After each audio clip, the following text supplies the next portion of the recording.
നമസ്കാരം. പ്രസവിച്ച് പോറ്റി വളർത്തിയ അമ്മയെ കൂടാതെ രണ്ടാമതൊരമ്മ ലോകത്ത് ഒരു ജീവികൾക്കും ഇല്ല എന്ന് മാത്രമല്ല, അത് സങ്കല്പിക്കുവാൻ പോലും കഴിയുന്നതല്ല.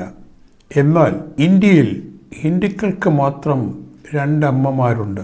രണ്ടാമത്തെ അമ്മ നാൽക്കാലി മൃഗമായ പശുവാണ്. ഇത് വെളിവാക്കുന്നത് എന്തെന്നാൽ ഇവർക്ക് ഇവരിൽ തന്നെ വിശ്വാസം ഇല്ല എന്നത് ലോകത്തിന് മുന്നിൽ തുറന്നു കാട്ടുകയാണ്.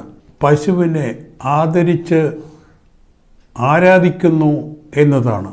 ഇത് പ്രസവിച്ച് പോറ്റി വളർത്തിയ സ്വന്തം അമ്മയെ അവഹേളിച്ച് ആക്ഷേപിക്കുന്നതിന് തുല്യമല്ലേ?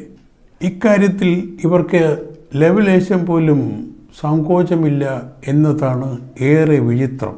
അതിനേക്കാളേറെ വിചിത്രം എന്നത് പശുവിൻ്റെ വിസർജ്യം ആർത്തിയോടെ ഭക്ഷിക്കുകയും അതിൻ്റെ മൂത്രം കുടിക്കുകയും ചെയ്യുന്നു എന്നതാണ്. വടക്കേ ഇന്ത്യയിൽ പശുക്കളെ കൊല്ലാനോ മാംസം ഭക്ഷിക്കുവാനോ പാടില്ല. അങ്ങനെ ഭക്ഷിക്കുന്നവരെ വളഞ്ഞിട്ട് അതിക്രൂരമായി തല്ലി കൊല്ലുകയാണ് ചെയ്യുന്നത്.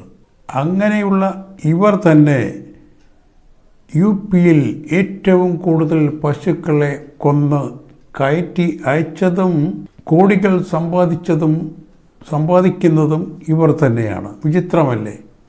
ഗുജറാത്തിൽ ഞാൻ കണ്ടതാണ്. പശുക്കൾ റോഡിൽ നിൽക്കുന്നു, അലഞ്ഞു തിരിയുന്നു. ആരും അതിനെ കെട്ടിയിടാറില്ല. കാരണം അത് അവരുടെ ദൈവമാണെന്ന് ആണ് അവർ പറയുന്നത്. അങ്ങനെ അവിടെ ദൈവങ്ങൾ റോഡിൽ അലഞ്ഞു തിരിഞ്ഞ് റോഡിൽ കിടക്കുന്നു, അപകടങ്ങളും ഉണ്ടാക്കുന്നു. ഇതിനെതിരെ ഞാൻ സർക്കാരിന് കത്തെഴുതി. എന്നാൽ യാതൊരു നടപടിയും ഉണ്ടായില്ല.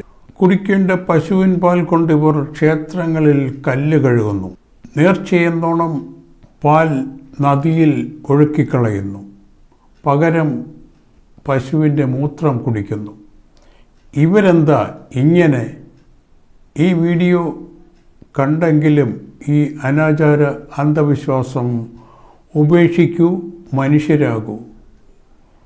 ഇഷ്ടമായി എങ്കിൽ ലൈക്ക് ചെയ്യുക, കമൻറ്റ് ചെയ്യുക, ഷെയർ ചെയ്യുക, സബ്സ്ക്രൈബ് ചെയ്യുക. Thank you very much.